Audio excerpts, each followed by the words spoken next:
ব্রহ্মদেব স্বয়ং পঞ্চম মস্তকের অধিকারী, তাই তিনিই শ্রেষ্ঠ।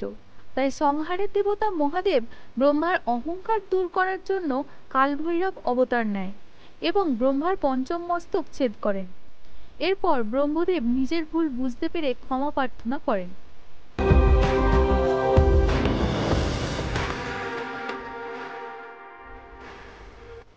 ভগবান বিষ্ণুর 10 অবতারের কথা আমরা সকলেই জানি, কিন্তু দেবাদিদেব মহাদেবের অবতারগুলির সঙ্গে আমরা তেমন একটা পরিচিত নয়। কুর্ম পুরাণ ও লিঙ্গ পুরাণ মতে ভগবান শিবের মোট 28টি অবতারের কথা শোনা গেলেও শিবপুরাণ অনুসারে মহাদেবের অবতার 19টি।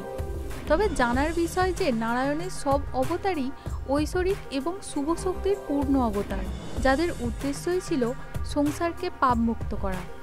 কিন্তু মহাদেবের অবতারগণের বেশিরভাগই রুদ্রের বা শিবের অংশ থেকে আবির্ভূত।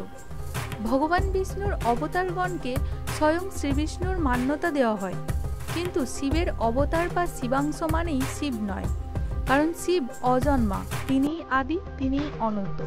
তাই মহাদেবের 5টি মুখ্য অবতার নিয়ে আজকের ভিডিও। মহাদেব হলেন সংহারের দেবতা। যখনই কোনো ব্যক্তি তার অপরাধ এবং অহংকারের সীমা পার করে, তখনই মহাদেবের অংশ অবতার হয় তা বিনাশ করার উদ্দেশ্যে। এমনই এক ভয়ঙ্কর অবতার হল বীরভদ্র। মাতা সতী বিনা নিমন্ত্রণে পিতা দক্ষের যজ্ঞস্থলে যান অনেক আশা নিয়ে, কিন্তু পিতা দক্ষ চিরকালই মহাদেবকে শ্মশানবাসী ভিখারি ভেবেছেন এবং নিজের শত্রু বলে মনে করতেন। দেবী সতীকে যজ্ঞস্থলে উপস্থিত দেখে পিতা দক্ষ দম্ভের মোহে অন্ধ হয়ে ক্রমাগত শিবনিন্দা করতে থাকেন। সম্পূর্ণ যজ্ঞস্থলে সকল দেবতা, কিন্নর, গন্ধর্ব এবং স্বয়ং নারায়ণ ও ব্রহ্মদেবকে চুপ থাকতে দেখে লজ্জা ঘৃণায় শিবনিন্দা সহ্য করতে না পেরে সেই যজ্ঞের আগুনেই আত্মাহুতি দেন। এই সংবাদ মহাদেবের কাছে পৌঁছানো মাত্রই তিনি ক্রোধে জ্বলে ওঠেন। মহাদেব নিজের জটা ছিঁড়ে মাটিতে ফেলা মাত্রই সৃষ্টি হয় বীরভদ্রের এবং তার শক্তি ভদ্রকালী। তারা মাতা সতীর অপমানের ও মৃত্যুর কারণে দক্ষের যজ্ঞস্থলে পৌঁছায় এবং ধ্বংসযজ্ঞ লীলা শুরু করে। বীরভদ্র দক্ষের শিরচ্ছেদ করেন। পরে বীরভদ্র এবং ভদ্রকালীর ক্রোধ শান্ত হলে ব্রহ্মদেব তাদের বিবাহ সম্পন্ন করান। মহাদেবের আরেকটি ভয়ঙ্কর রূপ হল কালভৈরব। এটিও মহাদেবের একটি বিনাশ রূপ। মহাদেবের ক্রোধ থেকেই জন্ম নেয় কালভৈরব, যিনি ব্রহ্মার পঞ্চম মস্তক ছেদ করেছিলেন। একদিন ভগবান নারায়ণ এবং ব্রহ্মার মধ্যে বিবাদ শুরু হয়, দুজনের মধ্যে কে সর্বাধিক শ্রেষ্ঠ। ব্রহ্মদেব জানান তিনি সৃষ্টি না করলে নারায়ণ পালন কাকে করবেন, তাই তিনিই শ্রেষ্ঠ, এবং নারায়ণ জানান সঠিকভাবে সৃষ্টিকে পালন না করলে সৃজন ধ্বংস হয়ে যাবে। এই বিবাদ যখন বেড়েই চলেছে, তখন তাদের সামনে একটি আলোক স্তম্ভ আসে এবং দৈববাণী হয় যে এই স্তম্ভের শিকড় খুঁজে যে পাবে তিনিই শ্রেষ্ঠ। কিন্তু উভয়ের মধ্যে কেউই সেই আলোক স্তম্ভের শিকড় খুঁজে পায় না। এর ফলে ভগবান নারায়ণ বিবাদ থেকে বিমুখ হলেও ব্রহ্মদেব পিছু হটেন না। তিনি জানান ব্রহ্মদেব স্বয়ং পঞ্চম মস্তকের অধিকারী, তাই তিনিই শ্রেষ্ঠ।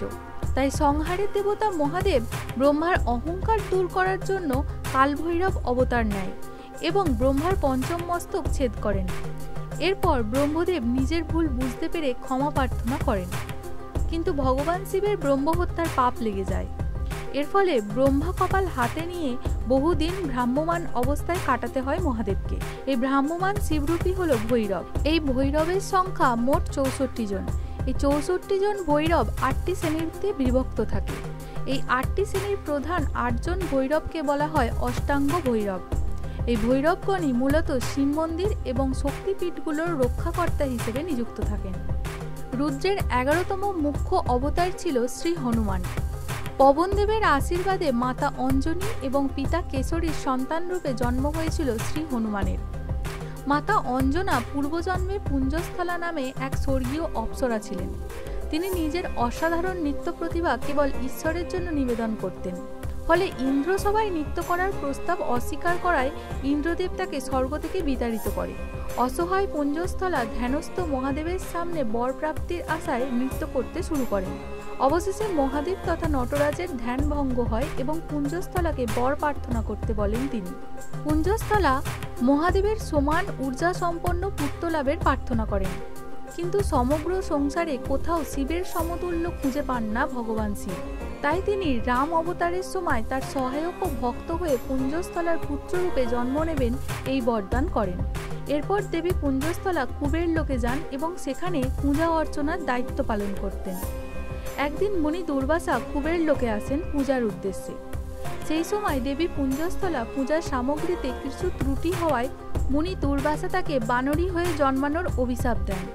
পরে মুনির ক্রোধ শান্ত হলে আশীর্বাদও দেন সর্বাধিক বলবান, ধার্মিক এবং মৃত্যুঞ্জয়ী পুত্রের জননী হবেন তিনি।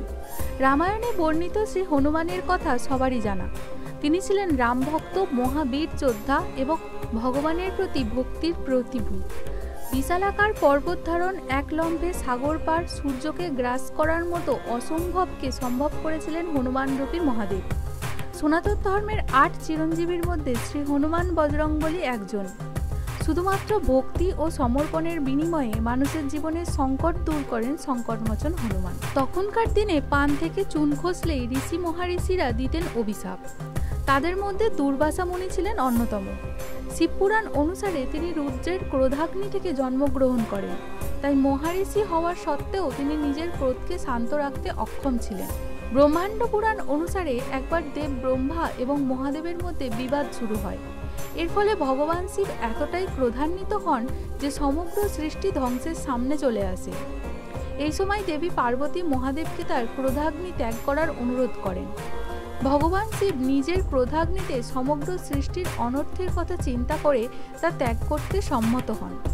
এরপর ঋষি অত্রির পত্নী দেবী অনুসুয়ার গর্ভে এই ক্রোধাগ্নি স্থাপন করেন তিনি।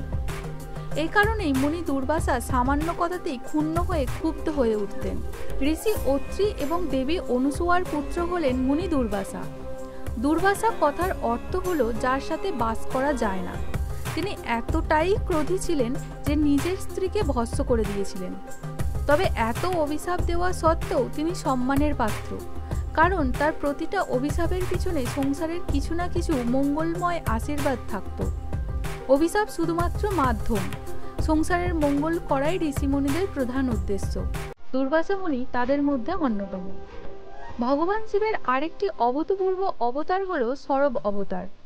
অত্যাচারী রাজা হিরণ্যকশিপুকে সংহারের পর ভগবান বিষ্ণু শ্রী নৃসিংহদেবের ক্রোধ প্রশমিত হচ্ছিল না।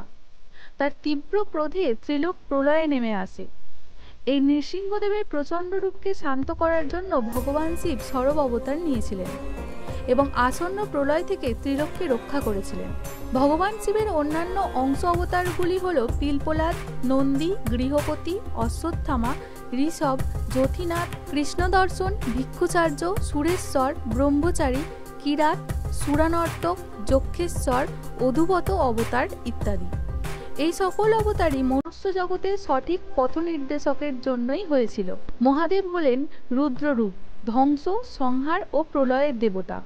তা সত্ত্বেও শিব শব্দটির বিশেষণ অর্থ হল শুভ অর্থাৎ মঙ্গলময়, যার এই 19টি অবতারের মধ্যে দিয়ে প্রকাশিত হয়। ভিডিওটি ভালো লাগলে বেশি বেশি করে লাইক ও শেয়ার ও সাবস্ক্রাইব করতে ভুলবেন না।